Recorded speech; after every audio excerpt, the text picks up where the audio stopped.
Assalamualaikum warahmatullahi wabarakatuh.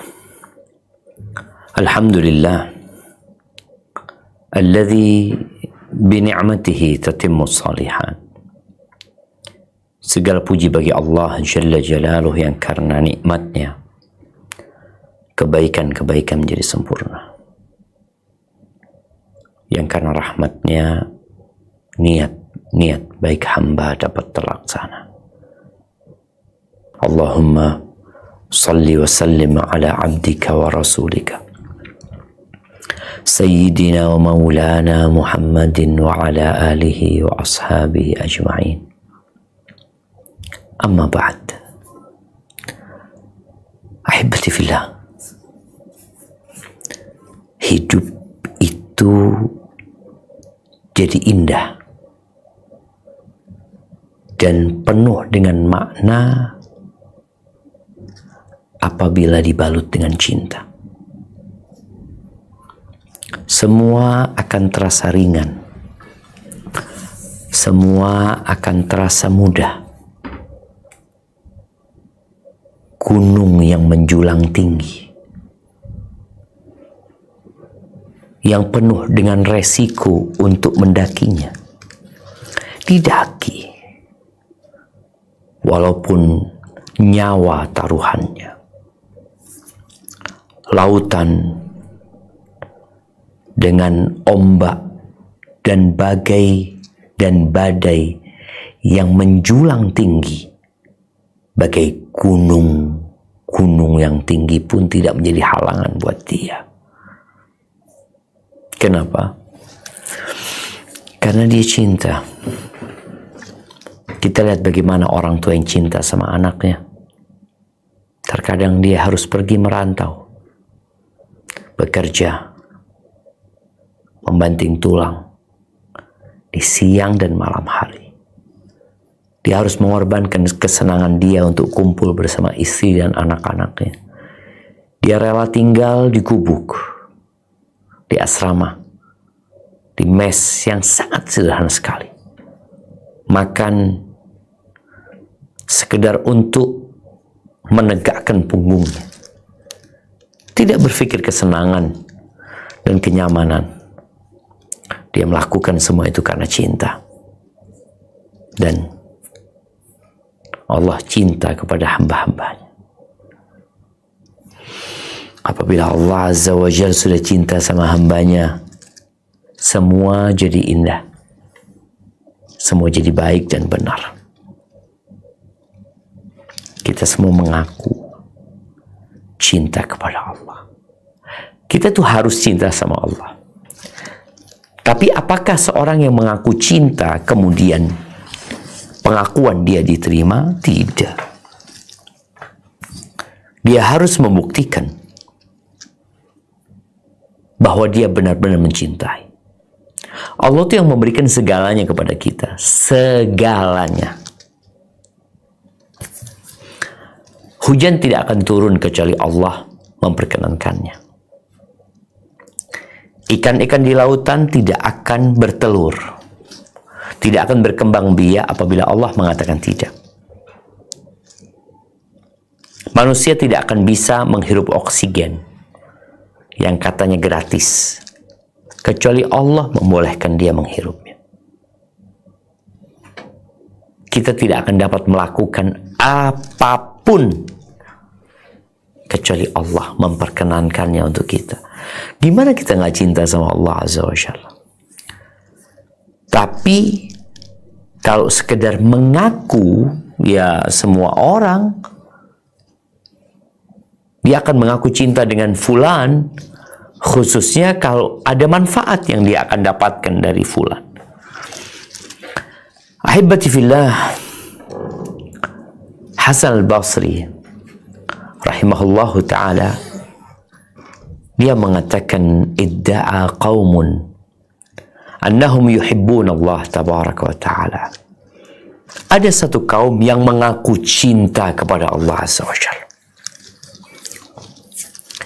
Lalu Allah menurunkan sebuah ayat.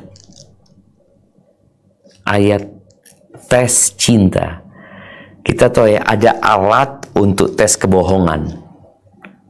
Apa nama alatnya itu ya? Sehingga orang ketahuan nih bohong nih orang nih. Dan ternyata ada ayat, kalau tadi alat, ternyata ada ayat untuk mengetes cinta. Benar nggak cintamu kepada Allah Azza wa Jalla? Kalau benar bukan hanya di lisan, maka terbukti di perbuatan. Nah, apa kata Allah Azza wa Jalla di surat Ali Imran ayat 31? Nah, silakan kita baca.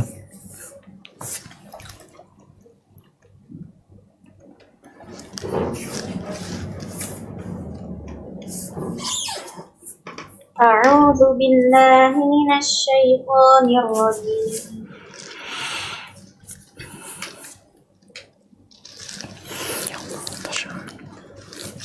Qul in kuntum tuhibbunallaha fattabi'uni yuhibbukumullahu wa yaghfir lakum dzunubakum wallahu ghafurur rahim.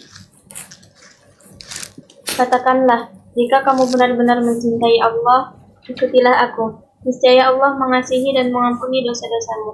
Allah Maha Pengampun lagi Maha Penyayang. Subhanallah jemaah. Siapa saja yang mencintai Allah, maka bukti kebenaran cintanya adalah mengikuti Rasulullah Sallallahu Alaihi Wasallam.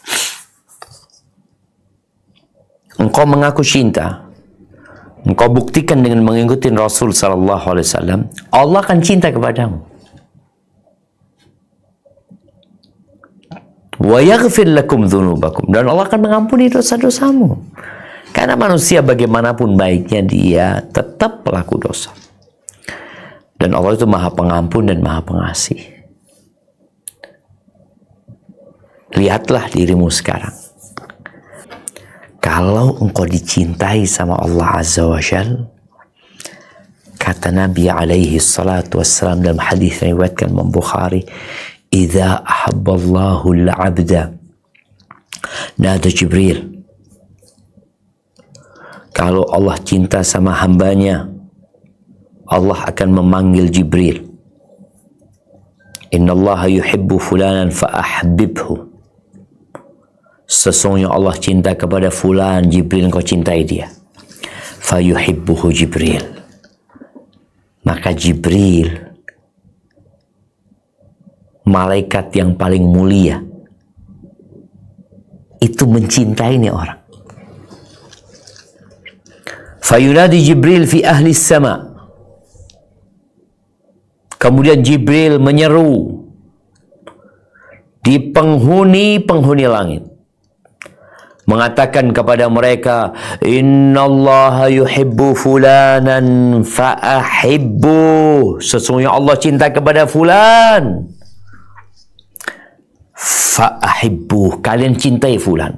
Bayangin ya, malaikat-malaikat yang menghuni langit itu, yang jumlahnya tak terhingga, yang langit itu merintih karena beratnya beban yang dia emban dengan banyaknya malaikat yang ada di sana beribadah kepada Allah Azza wa Jalla. Mereka semua cinta kepada fulan.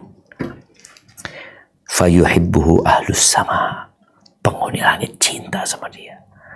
Fayudha'u thumma yudha'ul qabulu lahu fil ardi. Kemudian diletakkan orang ini jadi diterima di muka bumi. Disenengin orang ya, bukan karena syahwatnya, tapi karena perilakunya. Ahibati fillah, di bulan Ramadan, karena Allah cinta kepada hamba-hambanya yang beriman, Allah jadikan kewajiban puasa itu di bulan Ramadan. Beliau alaihissalatu wassalam biasanya memberikan kabar gembira kepada para sahabatnya. Atakum Ramadan syahrun mubarak. Telah datang kepada kalian bulan Ramadan, bulan yang penuh dengan berkah. Pintu-pintu langit dibuka, pintu surga dibuka, pintu neraka ditutup, setan-setan dibelenggu.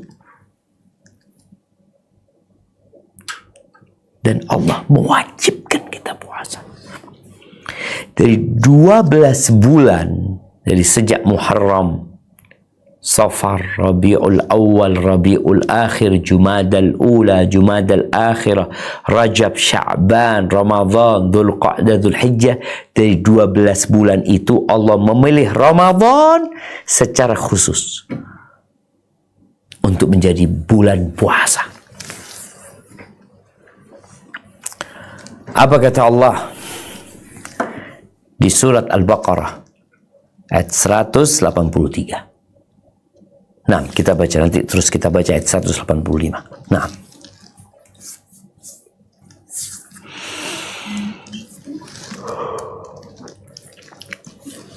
A'udzu billahi minasy syaithanir rajim. Ya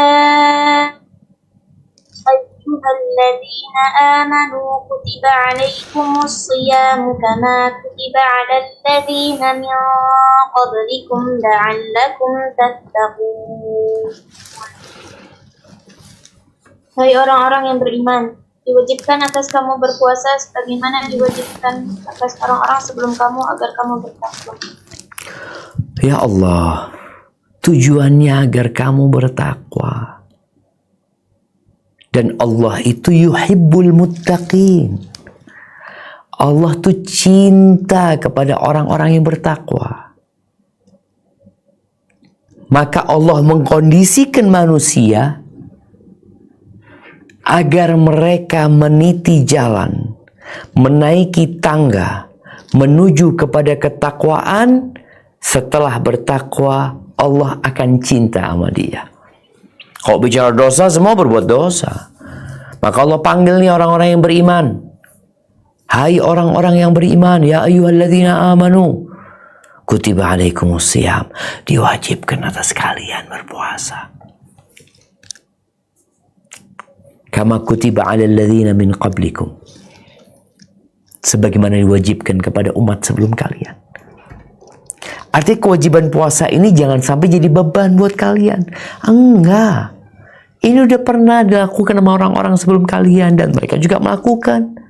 Tujuannya apa? Bukan untuk membuat kalian kelaparan. Sampai di beberapa negeri mengatakan orang-orang Islam tuh gimana? Nggak makan, bisa mati nantinya.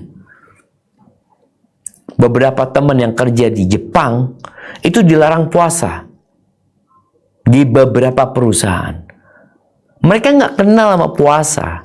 Mereka berpikir nih orang kalau dia nggak makan dari sejak sebelum subuh sampai matahari terbenam, dia akan jadi malas, dia akan jadi lemes tubuhnya, kemudian nggak akan bisa maksimal bekerja.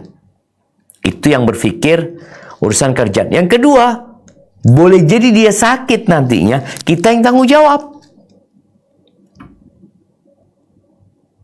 Padahal sudah 1444 tahun. Karena kewajiban puasa itu di tahun kedua Hijriah. Umat Islam berpuasa di berbagai penjuru dunia. Dan sehat mereka. Mereka dapat menjalankan aktivitas mereka tanpa ada penghalang yang berarti. Dan ketika seorang muslim berpuasa, menahan nafsu perut dan yang di bawah perutnya, Allah akan mengangkat derajat dia. Dan kewajiban puasa ini 1 bulan doang, ayyaman ma'dudat. Enggak, Allah nggak ingin ngerepotin. Dari 12 bulan, 1 bulan yang diwajibkan. Nah, apa kata Allah di surat Al-Baqarah 185? Silakan dibaca.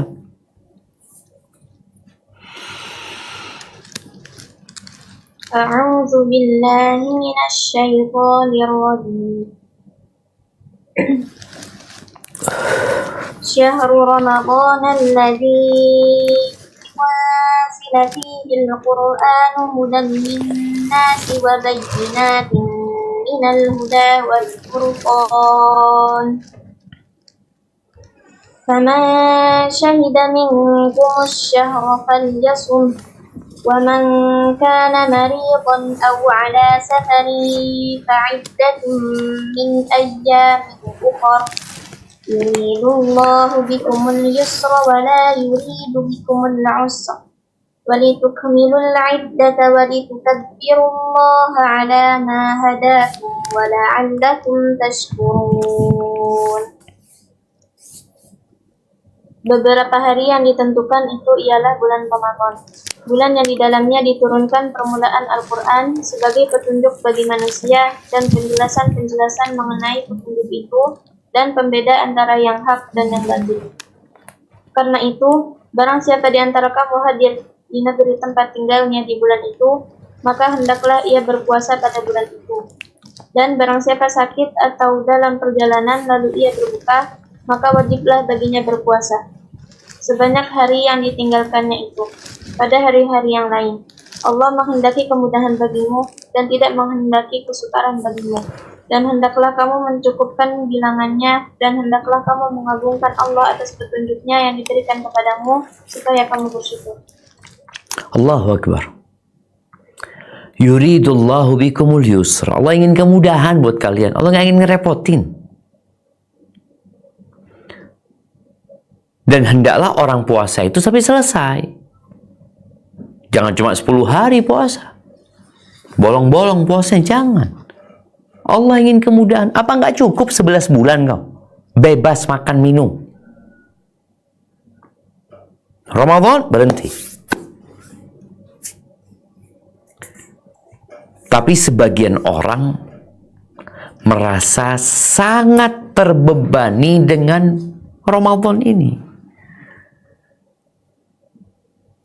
Ada yang semangat di awal. Masya Allah. Awal Ramadan, puasa dia. Sholat tahajud, sholat tarawih, baca Al-Quran. Tapi dapat 10 hari, dapat 7 hari mulai lemes sudah. Masuk 10 hari terakhir, tambah habis ibadah. Padahal Rasulullah SAW yang kita diperintahkan untuk mengikuti beliau, kalau benar cinta kita kepada Allah Azza wa Jalla, kana Rasulullah SAW yajtahidu fi Ramadan ma la yajtahidu fi ghairi. Rasulullah SAW di bulan Ramadan bersungguh-sungguh bersemangat yang tidak terjadi di bulan-bulan lainnya. Dan kalau sudah masuk 10 hari terakhir, semakin semangat Nabi SAW. Lebih semangat daripada 10 pertama, 10 pertengahan. Apa yang dilakukan oleh Nabi SAW? Tentunya berpuasa.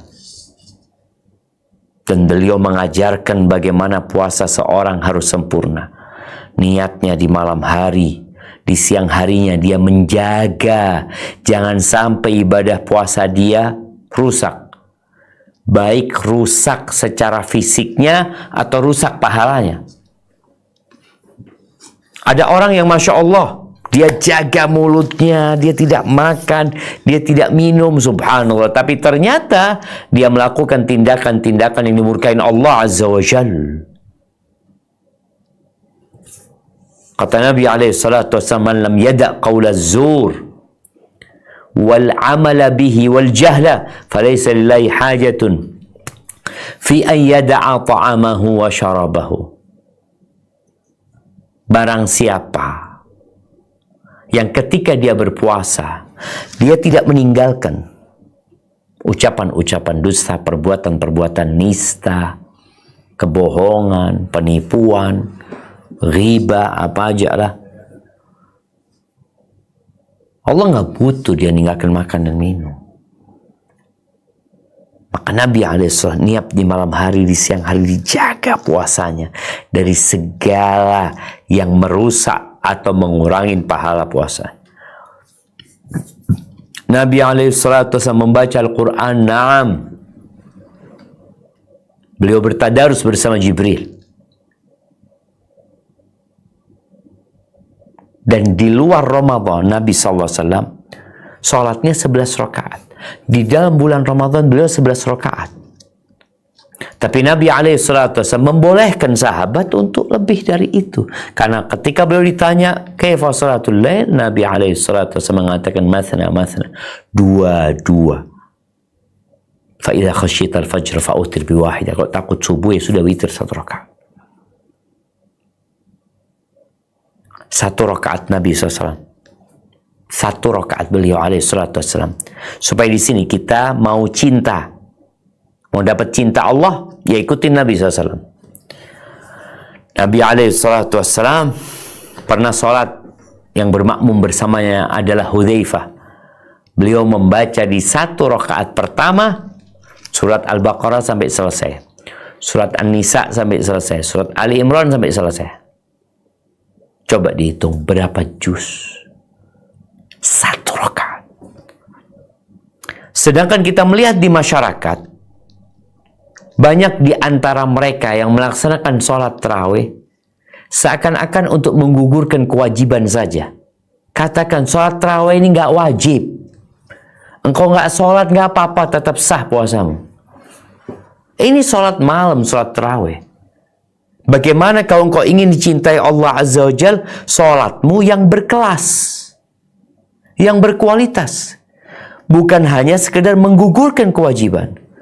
Imamnya baca cepat-cepat ketika baca surat, ketika ruku cepat sekali, ketika bangkit Allahu Akbar. Nabi SAW membaca Al-Baqarah, An-Nisa, Ali Imran 1 rakaat. Ketika berdiri, ketika rukunya beliau hampir sama dengan berdirinya. Allahu Akbar. Bicara sedekah, Nabi SAW, Masya Allah, di bulan Ramadan tambah rajin bersedekah.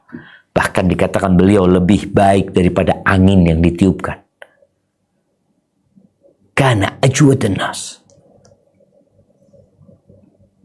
Dan kedermawanan beliau sampai puncaknya di bulan Ramadan ketika bermudarasah bersama Jibril.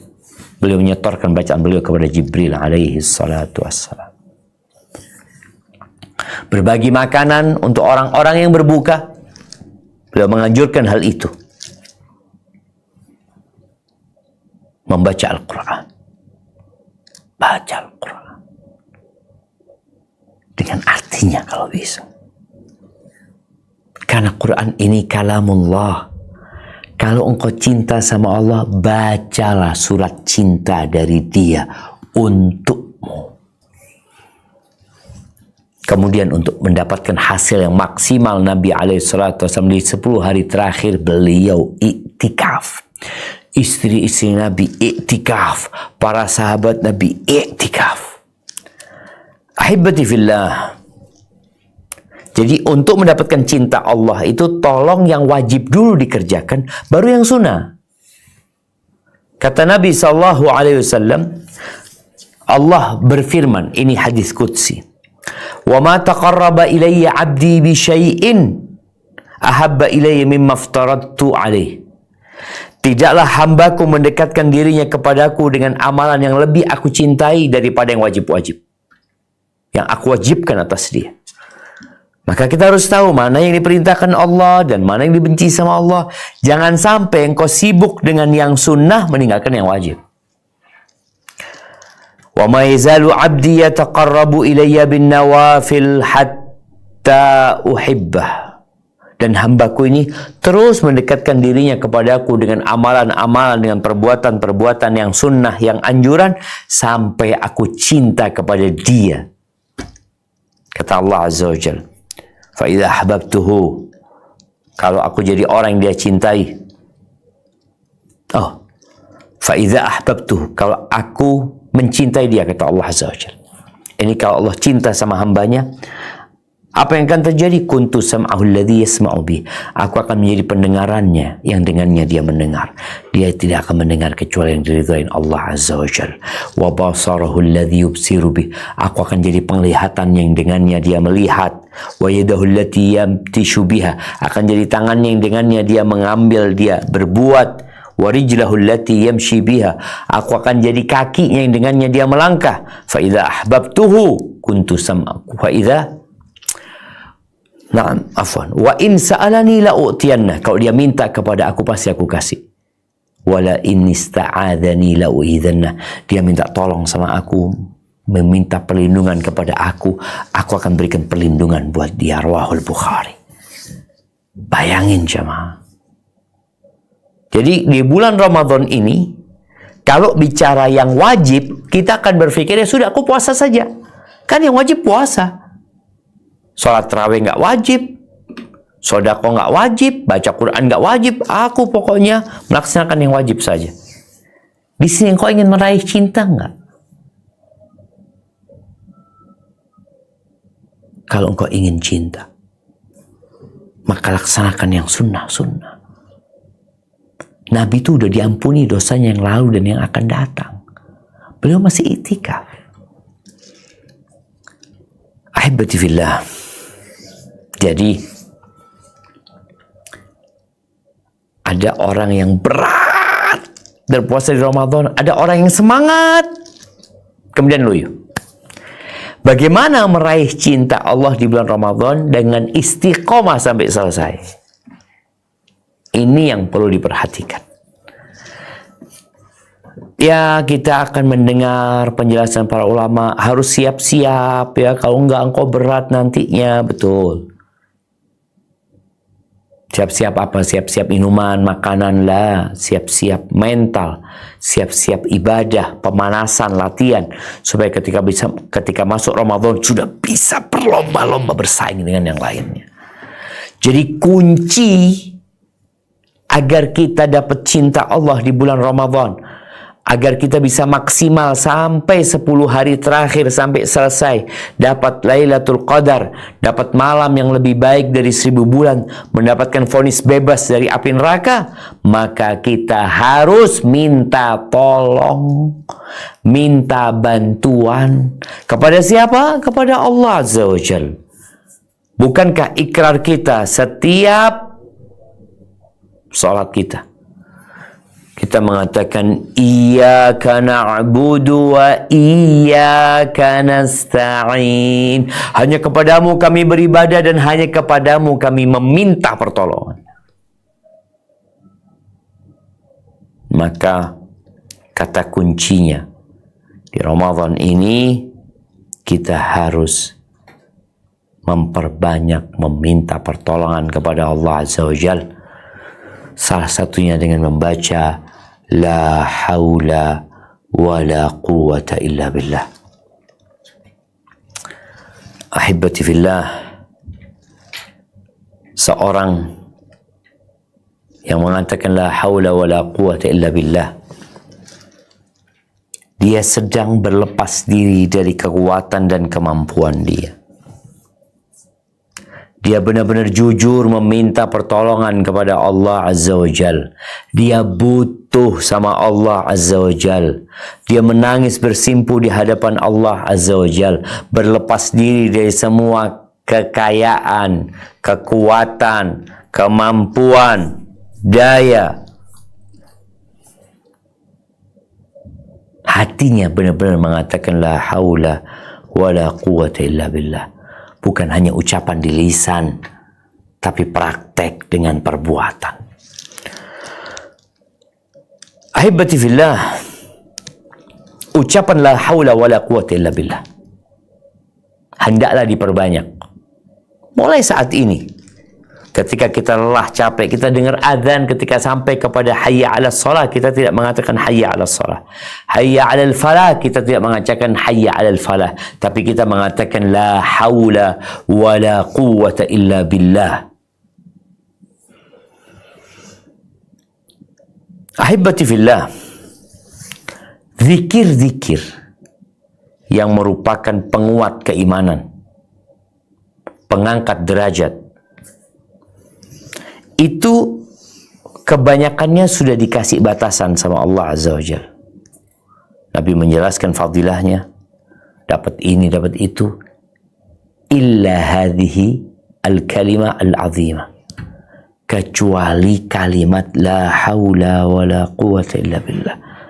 Kenapa? Karena kalimat ini adalah kanzun min kunuzil jannah, adalah harta tersimpan di surga. sebagaimana dalam hadis Abdullah ibn Qais, yakni Abu Musa al-Ash'ari radhiyallahu anhu, diriwayatkan oleh Imam Bukhari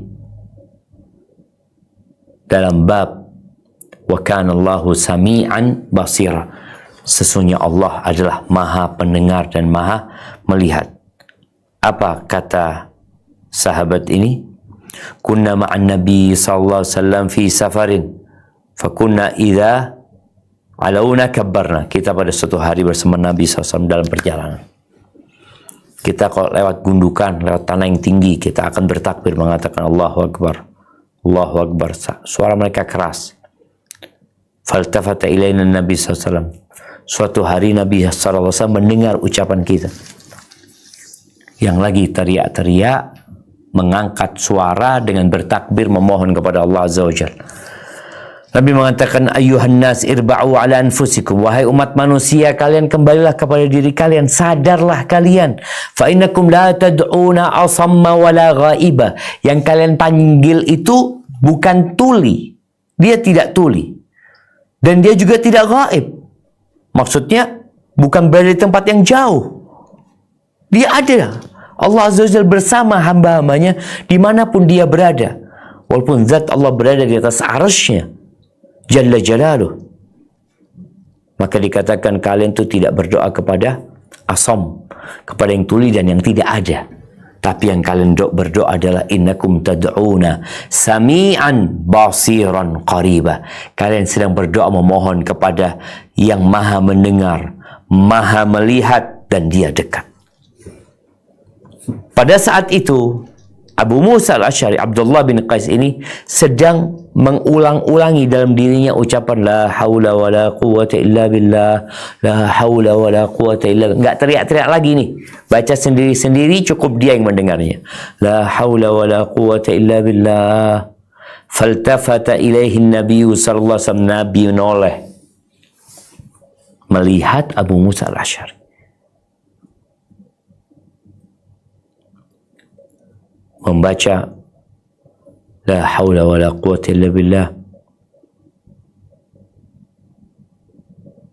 Lalu Nabi SAW menoleh kepada Abu Musa al-Ash'ari.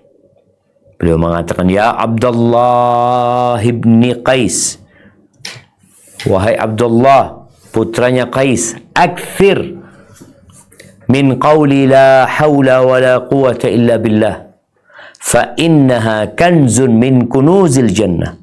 Karena ucapan la haula wala quwata illa billah adalah harta tersimpan, tersembunyi di surga Allah Azza wa Jalla. Hadis ini diriwayatkan Imam Bukhari. Dan juga hadis yang serupa yang diriwayatkan oleh sahabat-sahabat yang lainnya selain Abu Musa. Di antaranya adalah hadis Abu Hurairah radhiyallahu anhu.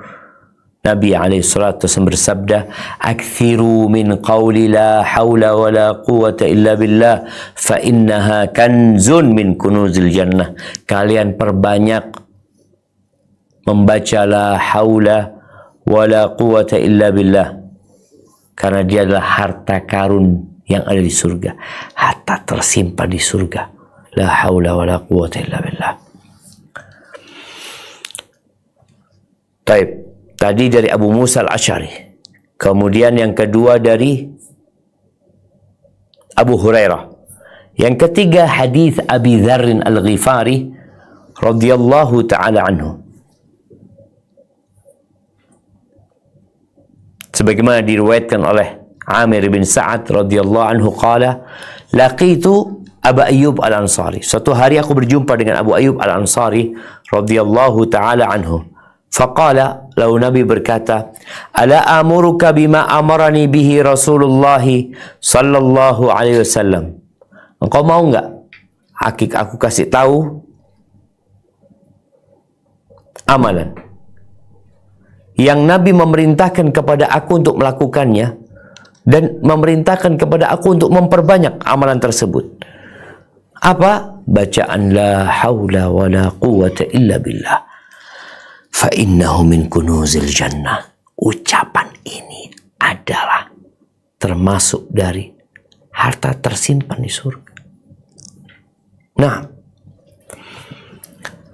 maka ketika engkau ingin bulan Ramadan ini lebih semangat lagi, lebih bersungguh-sungguh lagi agar dapat meraih Lailatul Qadar, meraih ampunan dari Allah Azza wa Jal, maka perbanyak ucapan la haula wa la quwata illa billah.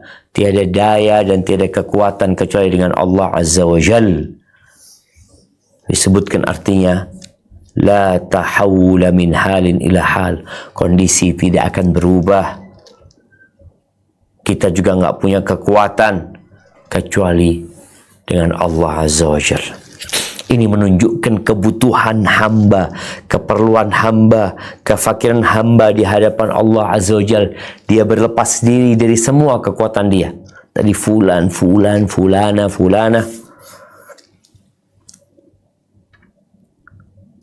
Ahibati fillah. Sebagian bersandar kepada urusan dunia. Ini kan sebab dunia, iya, nggak apa-apa. Tapi hatimu tetap sama Allah Azza wa Jal.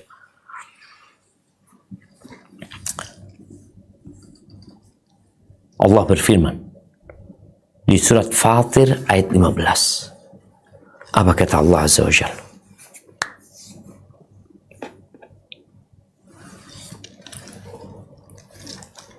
A'udzu billahi minasy syaithanir rajim.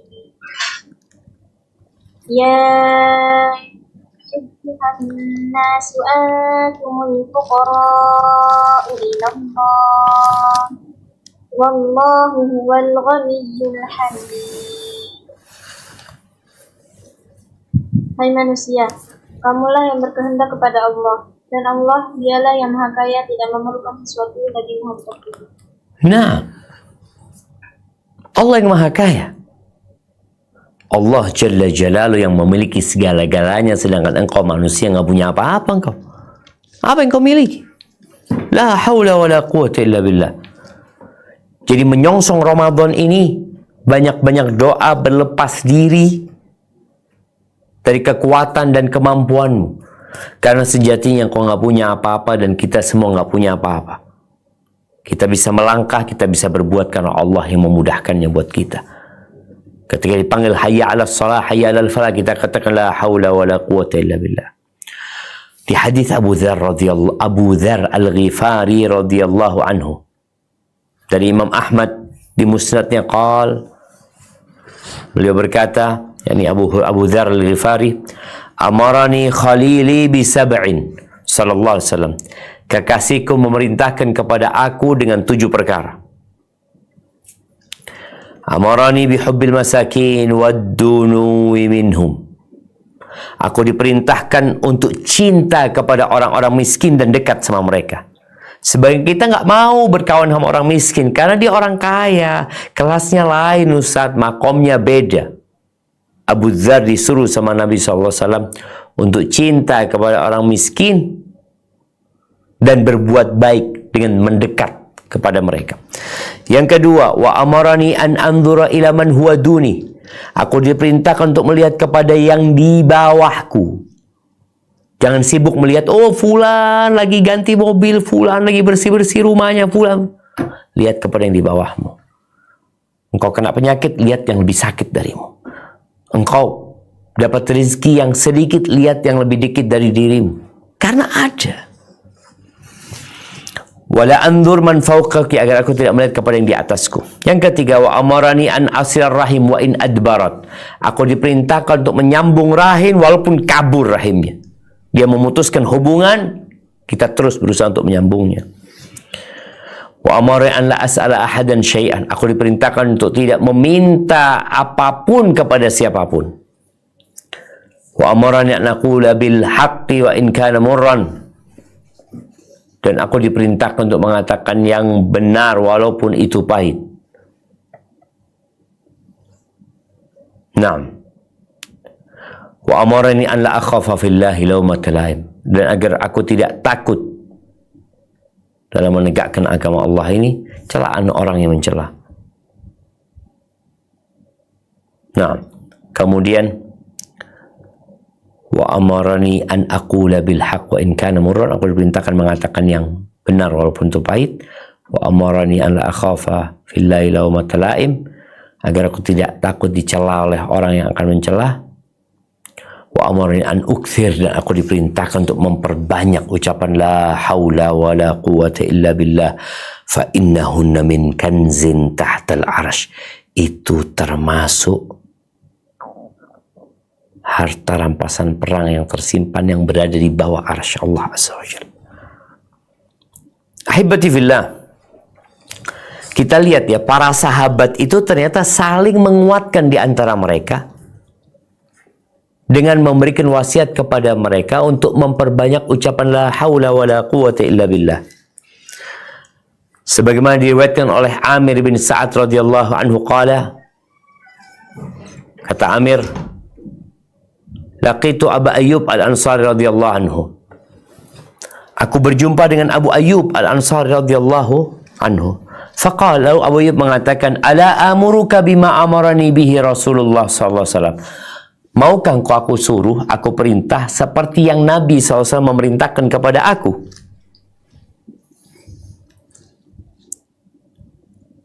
Apa kata Nabi SAW?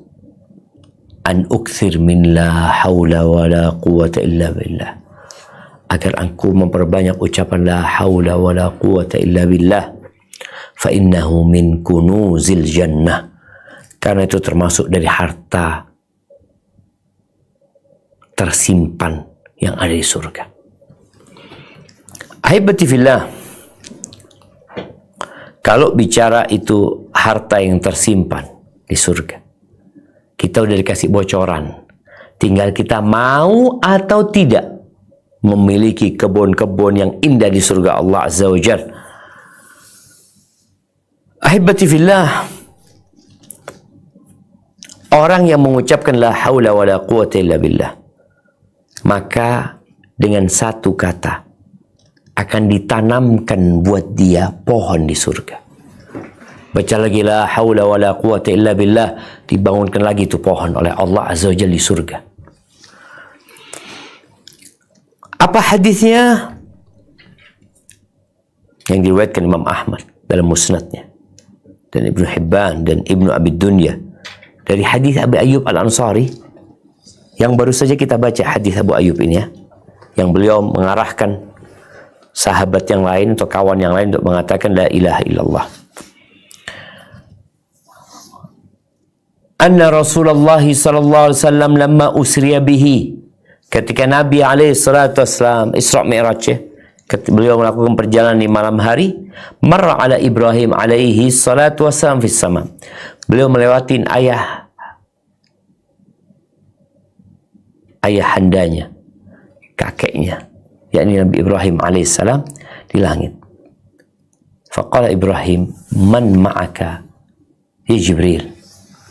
Nabi Ibrahim tanya, ketika itu Nabi berangkat bersama Jibril, siapa yang bersamamu hai Jibril? Siapa orang ini? Qala hadha Muhammad. Oh, ini Muhammad alaihi salatu wassalam.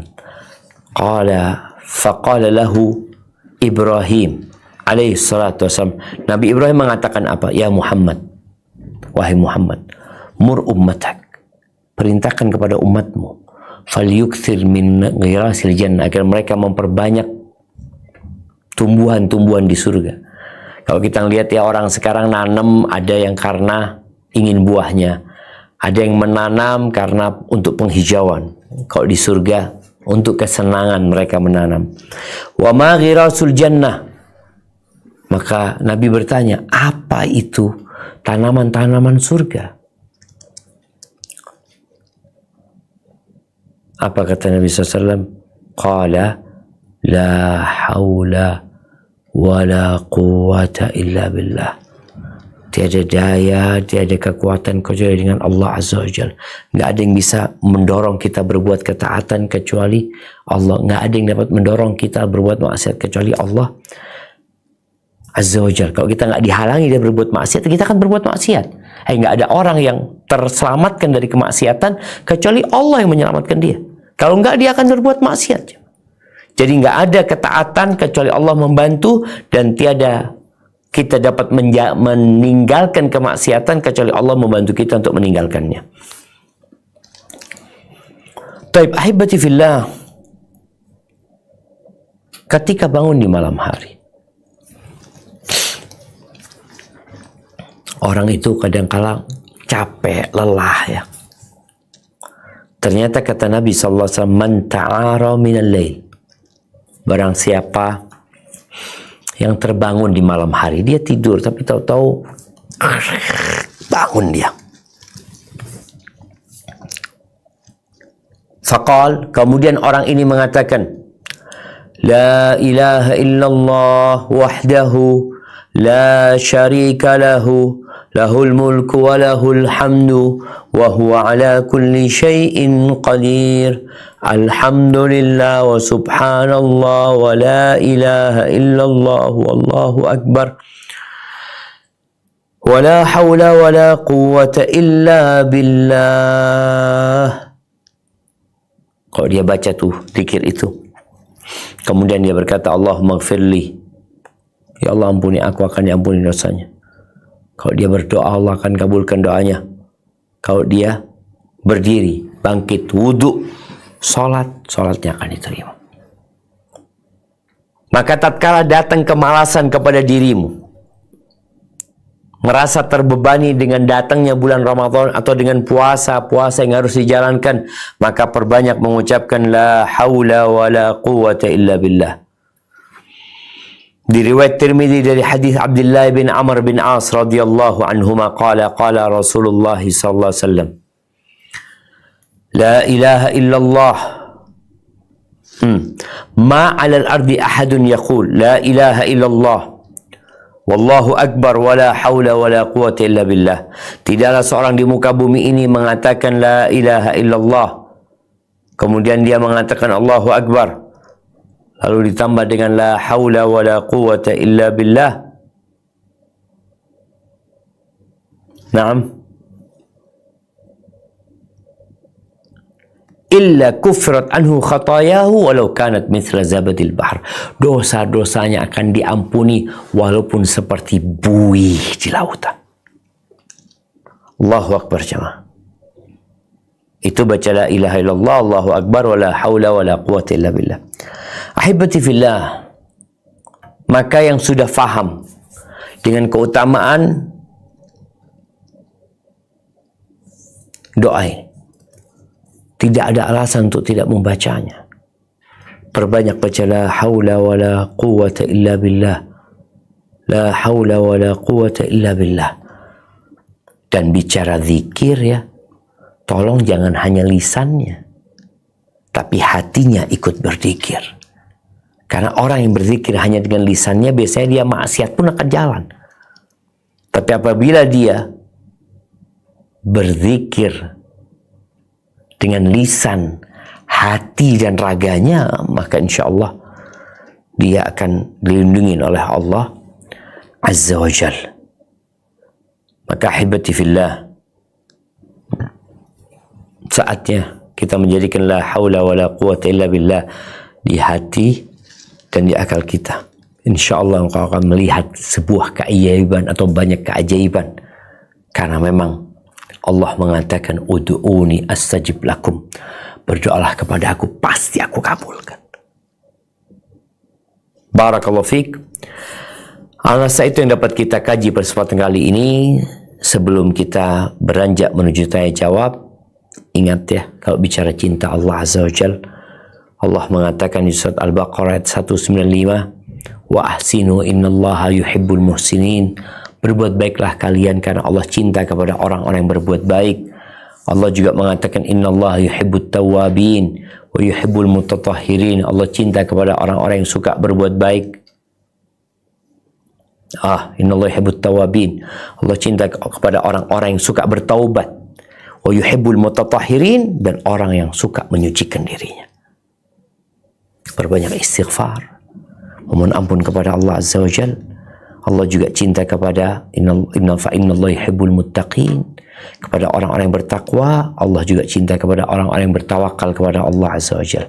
Maka ahibati fillah, jangan sampai Ramadan tahun ini seperti Ramadan sebelumnya. Pokoknya ketika engkau datang malas, datang capek, beristighfar, mohon ampun sama Allah, lalu perbanyak baca la haula wala quwata illa billah. Orang-orang sedang dipanggil ya baghiyal khair akbir, ya baghiyal syarr aksir. Di masjid rame, mereka berpuasa, mereka baca Quran, mereka tadarus. Kita jadi malas. Imamnya panjang sedikit bacaannya, kita pindah masjid. Kita nyalahkan imamnya. Padahal yang salah, engkau yang salah. Engkau nggak mampu atau nggak mau? Mampu atau nggak mau? Doanya adalah la haula wala quwata illa billah. Itu yang dapat kita kaji pada kesempatan kali ini. Kurang lebihnya mohon maaf, Anda kembalikan ke moderator. Jazakillah khair.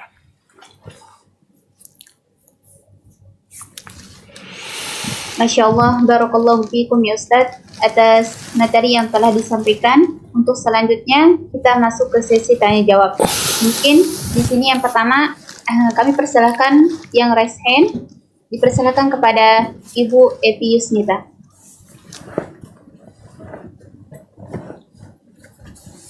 Bismillah, Assalamualaikum warahmatullahi wabarakatuh. Waalaikumsalam warahmatullahi wabarakatuh. Ya Ustadz, mau bertanya Ustadz.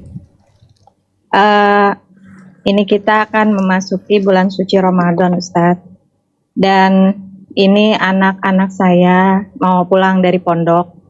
Ada 3 orang. Nah, iman kita kan, kalau saya seringnya turun gitu Ustadz. Jadi pengen sekali di bulan suci Ramadan kali ini ingin lebih baik dari yang sebelumnya. Beserta anak-anak gitu Ustadz. Apa yang harus dilakukan untuk supaya kita bisa lebih semangat? Apakah yang waktu itu saya pernah ada tahapan-tahapan gitu, kita memohon ampun sama Allah, apakah anak-anak juga diikut sertakan apakah untuk sholat sunnah taubat atau bagaimana Ustadz? Masya Allah. Itu aja Ustadz. Ya, Assalamualaikum warahmatullahi wabarakatuh. Waalaikumsalam warahmatullahi wabarakatuh. Nah, mahibati fillah, yang anak-anaknya di pesantren, yang bentar lagi bakal pulang, yang kadang kala pulang di Ramadan, mereka tidak mampu untuk meraih cinta Allah Azza wa Jal karena disibukkan dengan perkara-perkara yang kurang berguna. Kalau bicara tahapan apa yang harus dilakukan seorang ketika dia ingin mendapatkan cinta Allah, mendapatkan kesempurnaan dalam bulan Ramadan ini, tadi disinggung, membersihkan hati. Nah, membersihkan hati dari segala dosa dengan bertobat kepada Allah dan memohon ampunannya. Kemudian setelah hatinya bersih dengan kita istighfar, ya nggak harus sholat tobat itu ketika orang memiliki dosa-dosa besar yang dia ingin bertobat darinya, maka silahkan. Anak-anak dikasih anjuran agar mereka juga mempersiapkan diri dengan memperbanyak istighfar, memohon ampun kepada Allah Azza wa Jalla. Kemudian di bulan Sya'ban memang ada latihan. Semoga anak-anak sudah pada latihan di pondoknya untuk menyambut bulan Ramadan ini dengan memperbanyak puasa sunnah. Yang ketiga, membaca Al-Quran, bikin program. Ibu bikin program bersama anak-anaknya. Mau ngapain di bulan Ramadan? 10 hari terakhir mau iktikaf, ya udah dikondisikan. Jangan sampai kita masuk bulan Ramadan kita masih sibuk untuk belanja ini, belanja itu. Karena bulan Ramadan itu bukan bulan belanja. Bulan Ramadan itu bukan bulan kuliner. Orang sibuk masak ini, masak itu. Bulan Ramadan itu bulan beribadah. Mengosongkan perut kita untuk lebih bersih. Lalu menghadap kepada Sang Pencipta memohon pertolongannya. Kemudian setelah kita bikin program itu perlu ada evaluasi. Anak-anak perlu didampingin ya. Kalau bicara iman kita naik, ya iman kita naik turun semuanya sebenarnya. Dan lebih sering turun, bagaimana ketika turun tidak sampai kita melakukan kemaksiatan. Hadza wallahu a'lam bissawab.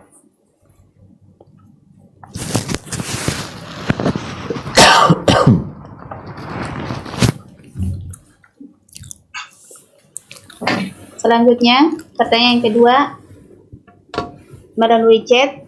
Bismillah.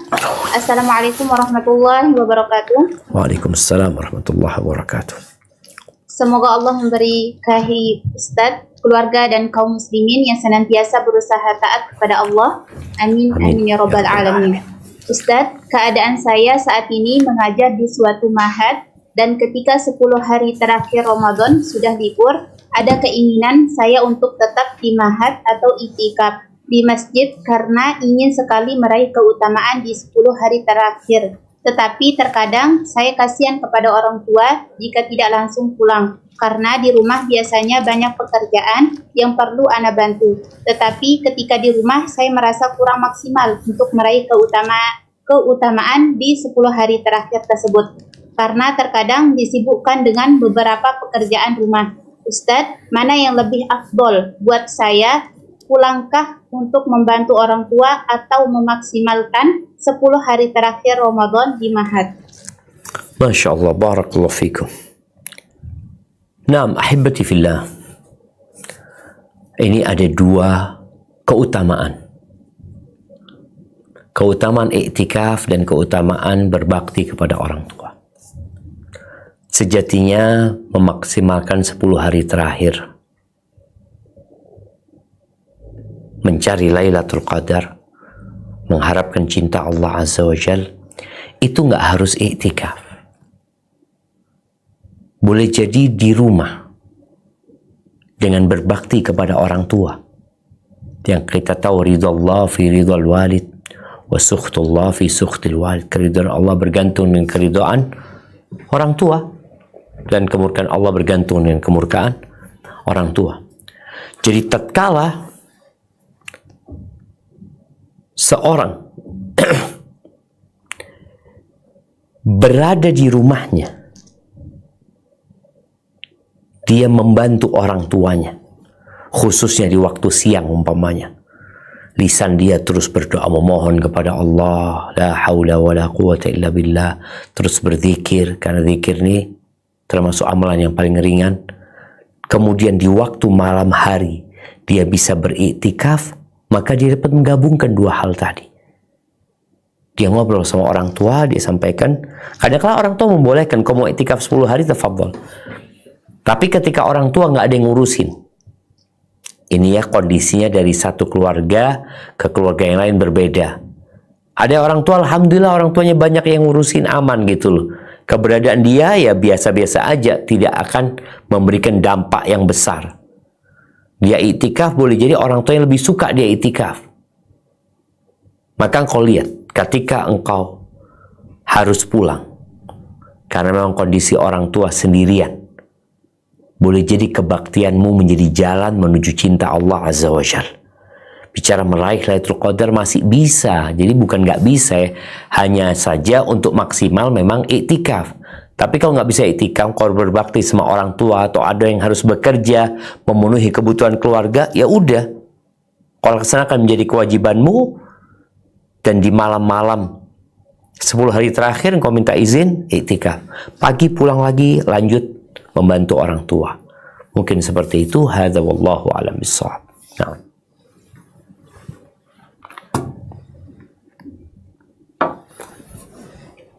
Pertanyaan yang selanjutnya, yang menggunakan raise hand dipersilahkan kepada Ufti Indah. Ya, Assalamualaikum Ustaz. Waalaikumsalam warahmatullahi wabarakatuh. Barakallahu fiikum. Wa fiikum warahmatullahi. Tafadhali. Afwan bertanya ya Ustaz. Ini terinspirasi dari kondisi akhir-akhir ini, saya mau bertanya nih Ustaz. Ya mudah-mudahan ini bermanfaat untuk kita semua, termasuk buat saya sendiri. Apakah kita boleh berdoa dengan bacaan doa bagian dari Al-Fatihah, Ihdinas Shiratal Mustaqim? Yang minimal kan kita baca 17 kali dalam sholat. Nah, terus kita baca di luar sholat dengan harapan doa ini benar-benar menjadi sebuah spirit menjalankan jalan yang lurus. Bagaimana kalau doa ini dimasyarakatkan sebagai dasar dari aktivitas keseharian? Karena kalau tidak menyentuh dari bacaan Al-Fatihah dalam sholat, berharap mampu menyentuh melalui doa bebas. Mohon penjelasannya Ustaz, jazakumullah khair. Masya Allah, barakallahu fiik. Ya, ahibati fillah, ihdinas siratal mustaqim adalah doa wajib. Kalau tadi dikatakan tujuannya bagaimana membumikan ihdinas siratal mustaqim, memasyarakatkan ihdinas siratal mustaqim, sejatinya Nabi alaihi salatu wassalam sudah melakukan itu sejak 14 abad yang lalu atau 15 abad yang lalu. Nah, tugas kita sekarang bagaimana masyarakat ketika membaca ihdinas siratal mustaqim, dia menghayati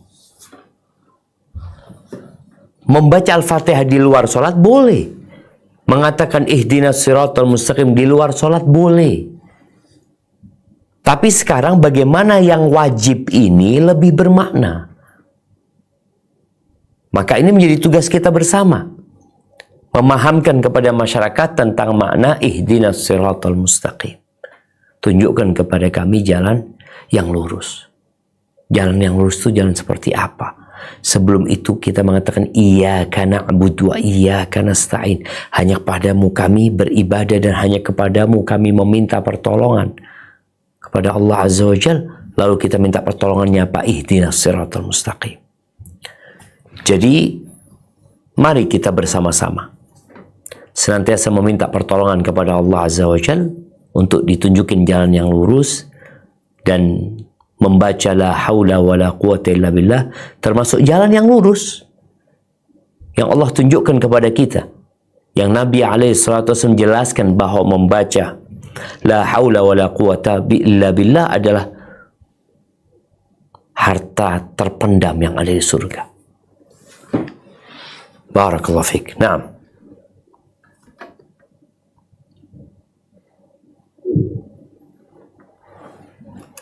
Pertanyaan selanjutnya mungkin dari ada salah satu santri RT Ustaz. Tafadhal. Naam. Assalamualaikum warahmatullahi wabarakatuh, Ustaz. Waalaikumsalam warahmatullahi wabarakatuh. Naam, tafadhali. Pertanyaan pertama, balasan apa yang Allah berikan kepada hambanya yang meninggalkan puasa secara sengaja di bulan Ramadan, Ustaz? Dan yang kedua, ketika azan subuh dikumandangkan, apakah boleh masih minum air atau makan, Ustaz? Atau berhenti ketika azan dikumandangkan? Syukran, Ustaz. Masya Allah, barakallahu fiik ya. Dua pertanyaan yang menarik ya. Yang pertama berkaitan dengan orang yang berbuka tanpa alasan ya. Puasa nggak sampai sempurna. Pada Allah menyuruh kita untuk menyempurnakan bilangan hari yang hanya 1 bulan itu. Apa hukuman yang akan didapat? Yang jelas, orang yang tidak puasa itu dia meninggalkan salah satu rukun Islam. Dan ini adalah salah satu dosa besar yang Nabi SAW mengatakan ya dalam hadis yang diriwayatkan oleh An-Nasa'i dan Ibnu Hibban, bainama ana naim, ketika aku sedang tiduran, atani rajulan, tahu-tahu datang 2 orang, fa akhadha bidhib'i, dia mengangkatku di kedua pundakku, diangkat, fa ataya bi jabalan wa'iran, aku dibawa ke gunung yang jalannya itu terjal. Faqala is'ad, lalu 2 orang itu mengatakan naik enggak. Aku katakan la inni la utiqu, lihat jalannya terjal, dia mengatakan aku enggak mampu, kata Nabi SAW. Faqala sanusahiluhu laka, enggak, kami akan memudahkannya buat engkau, ayo naik. Fasa'adtu, maka Nabi SAW naik. Hatta idza kuntu fi sawadil jabal, ketika aku sampai di puncaknya gunung ya, idza ana bi aswatin syadida, aku mendengar suara yang keras, teriakan yang keras. Faqultu ma hadhil aswat, ini suara apa ini? Ini suara apa? Qala hadza uwa'u ahli nar, ini adalah lolongan penghuni neraka. Kayak gini. Thumman tuliqa bi, lalu aku dibawa lagi kemana? Fa idza ana biqaumin mu'allaqin bi'araqibim, aku melihat ada orang-orang yang digantung di mata kakinya, dia dibalik, terjungkir jemaah, digantung secara terjungkir. Musyaqqaqatun ashdaquhum, pipi-pipi mereka dirobek-robek. Tasilu ashdaquhum daman, sehingga dari rahang-rahang mereka itu keluar darah. Apalagi mereka dengan terjungkir ya, darah semakin cepat keluar. Qala qultu man haula, aku tanya siapa mereka ini? Kok sampai kayak gini?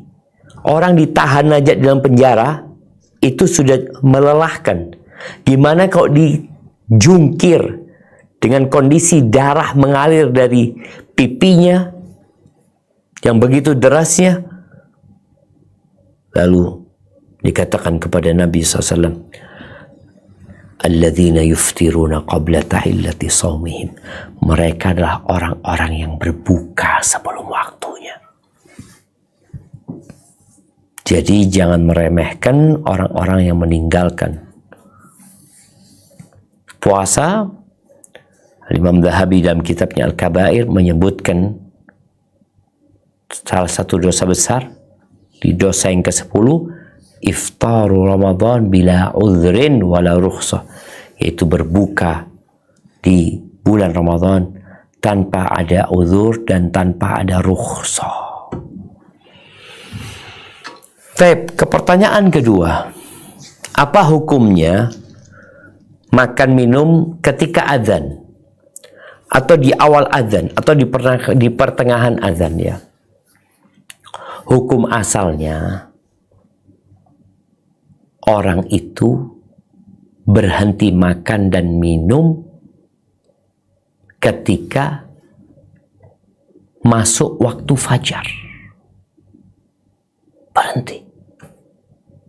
Jadi jangan waktu fajar tiba kita mencari adzan yang paling lama. Oh, tunggu ini adzan sini situ adzan. Oh, ini nggak benar. Kalau memang nggak benar karena ada orang adzan yang sebelum waktunya, maka adzan kau makan minum nggak apa-apa karena memang masih belum waktunya. Tapi kalau sudah tepat waktu dia adzannya ketika fajar terbit, Allah Azza wa Jalla mengatakan wa kulu washrabu hatta yatabayyana lakumul khaytul abyadu minal khaytil aswadi minal fajar. Artinya waktu berhenti makan dan minum itu ketika fajar terbit. Jadi bukan ketika azan. Kalau azannya telat atau kalau azannya telat, umpamanya kau tahu nih, kau lihat di waktu subuh, oh waktu subuh jam 4.40. Engkau tahu. Dan engkau lihat sudah jam 4.40. Tapi masjid di kampungmu belum azan. Engkau masih makan kan nunggu azan. Padahal yang di masjid ketiduran. Maka ketahuilah azan itu tanda masuknya waktu.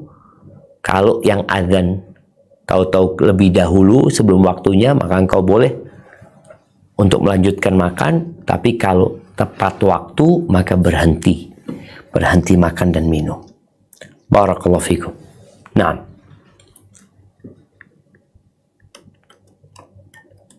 Afwan Ustadz, apakah masih ada waktu untuk bertanya? tafadhali. Nah Ustadz, mungkin pertanyaan selanjutnya dari chat room Zoom. Assalamualaikum Ustadz, semoga Ustadz dan tim diberikan kesehatan dan dilindungi oleh Allah Azza wa Jalla. Ustadz mau bertanya, kalau orang tidur sampai malam terus sholat tahajud, apakah boleh sholat tahajud tanpa tidur? Kata teman, sholat tahajud itu harus tidur dulu. Terima kasih Ustadz. Barakallahu fikum. Nah, ya kalau bicara apakah boleh, jadi sholat malam itu ada sholat malam yang sebelum tidur, ada yang sesudah tidur. Semua disebut sholat malam. Apakah boleh sholat tahajud sebelum tidur? Ya nggak apa-apa sebenarnya kau melaksanakan sholat malam. Walaupun yang lebih utama itu orang istirahat dulu. Sehingga pelaksanaan sholat malamnya itu nggak ngantuk gitu loh. Karena ada orang yang sholat malam karena dia nggak tidur ya, sholat tahajud dia, Masya Allah dia nggak tidur. Kemudian dia ikut sholat, ketika sujud, imamnya berdiri, dia masih sujud. Memang dia nggak tidur, tapi dia tidurnya waktu sholat. Jadi nggak apa-apa sholat malam itu dalam kondisi belum tidur. Kalau memang dia nggak tidur, fadhol. Jadi bukan sebuah keharusan tidur dulu, tapi sebuah anjuran. Ketika engkau mau sholat malam itu hendaklah engkau tidur terlebih dahulu agar sholatmu lebih sempurna. Na'am, barakallahu fikum. Pertanyaan selanjutnya dipersilakan kepada Ibu Yunirti. Ya, Assalamualaikum warahmatullahi wabarakatuh, Pak Ustaz. Waalaikumsalam warahmatullahi wabarakatuh. Na'am, tafadhal. Saya izin bertanya, Pak Ustaz, dalam untuk meraih nilai-nilai supaya Ramadan kita khusyuk, tidak terganggu dengan hal-hal yang tidak diinginkan, itu bagaimana ya Pak Ustaz? Contohnya saya tuh masih dari Ramadan ke tiap tahun Ramadan ke Ramadan itu masih terganggu Pak Ustaz. Misalnya kita sedang membaca Quran, nah itu ada hal yang tidak diinginkan, misalnya ada orang yang ngajak ngobrol gitu, padahal saya tinggal sedikit lagi itu. Saya tuh kalau membaca Quran satu hari satu juz memang. Jadi kalau misalkan kita terganggu kekhususan kita, jadi hati kita tuh seperti tidak menghadirkan adanya Allah. Nah, supaya tidak terjadi lagi seperti itu harus bagaimana Pak Ustaz? Karena saya sudah berdoa, sudah memohon ampun bertahun-tahun, tetapi halnya masih terganggu juga Pak Ustaz, seperti itu. Jadi kan secara kalau menurut saya nih Pak Ustaz, secara keimanan ya tetap tidak akan berubah kalau seperti itu Pak Ustaz. Jadi harus bagaimana Pak Ustaz supaya tidak terganggu keimanan itu. Jadi kalau Masya Allah, barakallahu fiik. Naam, ahibati fillah, seorang muslim apabila dia ingin benar-benar fokus beribadah ya, apalagi di bulan Ramadan yang Allah sudah kondisikan ya, syaitannya dibelenggu, pintu surga dibuka, pintu neraka ditutup, kemudian ditambah lagi ada yang menyeru, ada yang memanggil, ya baghiyal khair aqbil wa ya baghiyal syarr aqsir, yang ingin kebaikan ayo ini waktunya, yang cinta keburukan berhenti, kau tahan dirimu dari perbuatan dosa. Memang kuncinya itu adalah di niat dan target yang tinggi yang ingin dia raih. Seorang yang beribadah dengan niatan iman dan wahtisaban, insya Allah semua gangguan-gangguan itu akan hilang. Tatkala muncul gangguan-gangguan itu, baca a'udzubillahi minasyaitonirrajim. Mohon kepada Allah bantuannya, katakan la haula wala quwata illa billah. Karena kalau kita nggak dibantu sama Allah, nggak mampu. Kemudian yang namanya istighfar, mohon ampun sama Allah, dia tadi diulangin lagi. Nabi alaihissalatu wassalam sehari lebih daripada 100 kali atau 70 kali beliau memohon ampun kepada Allah Azza wa Jalla. Dan hindari pikiran-pikiran atau melihat, menonton, mendengar hal-hal yang akan mengganggu kita. Perlu kita cari kawan juga, kawan-kawan yang baik yang senantiasa mengingatkan kepada kebaikan. Barakallahu fiikum. Taib ahibati fillah. ya Ustaz, jejak orang Ustaz atas jawabannya. Assalamualaikum warahmatullahi wabarakatuh. Waalaikumsalam warahmatullahi wabarakatuh. Taib, mungkin kita ke pertanyaan terakhir sebelum masuk ke sesi tanya jawab, ke sesi kuis. Nah,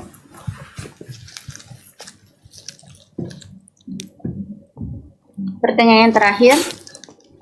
Assalamualaikum Ustadz, izin bertanya tentang fidyah dan qada puasa.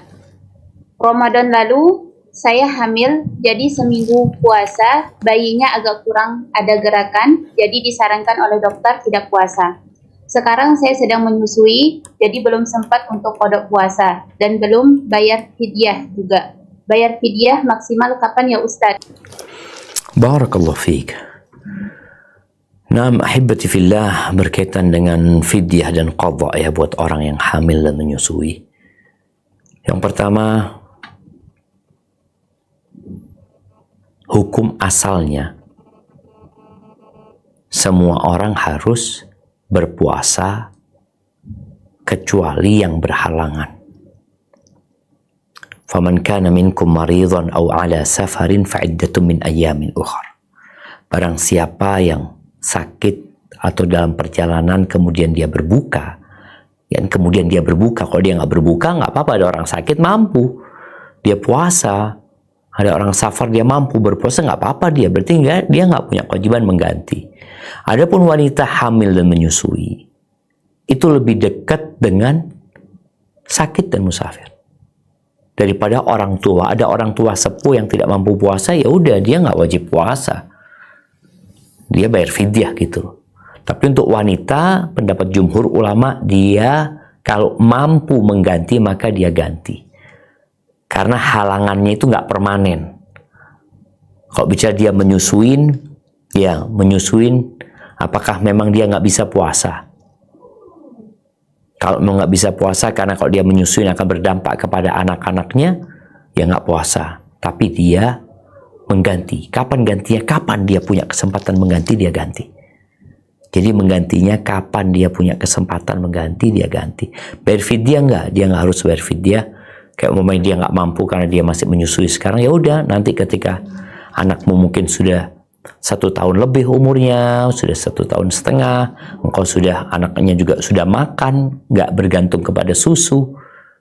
Karena ada anak-anak yang memang bergantung full sama susu. Tapi ada anak enggak, dia udah bisa makan. Jadi ketika orang tuanya puasa, nggak berdampak kepada anaknya. Susunya juga bisa dikasih susu yang lain umpamanya, tambahan makanan yang lain. Jadi intinya ketika seorang wanita yang menyusui tidak berpuasa karena kondisi anaknya, maka dia kewajibannya adalah mengqadha, menggantikan puasanya. Kapan menggantikannya? Kapan dia mampu. Dan kalau bisa jangan ditunda-tunda. Barakallahu fiik. Di bulan ini perbanyak baca la haula wala quwwata illa billah. Ketika nggak mampu melakukan sesuatu, minta tolong sama Allah Azza wa Jal, sehingga kita bisa menjalankan semuanya, baik urusan dunia atau urusan agama. Tetap minta tolong sama Allah Azza wa Jal agar kita mendapatkan cinta Allah. Baca Allahumma a'inni ala dzikrika wa syukrika wa husni ibadatik. Baca doa Allahumma inni as'aluka hubbak wa hubba man yuhibbuka wa hubba kulli amalin yuqarribuni ila hubbik. Taib, narakum ala khair. Itu yang dapat Anda sampaikan. Kurang lebihnya mohon maaf, Anda kembalikan ke moderator. Jazakillah khair.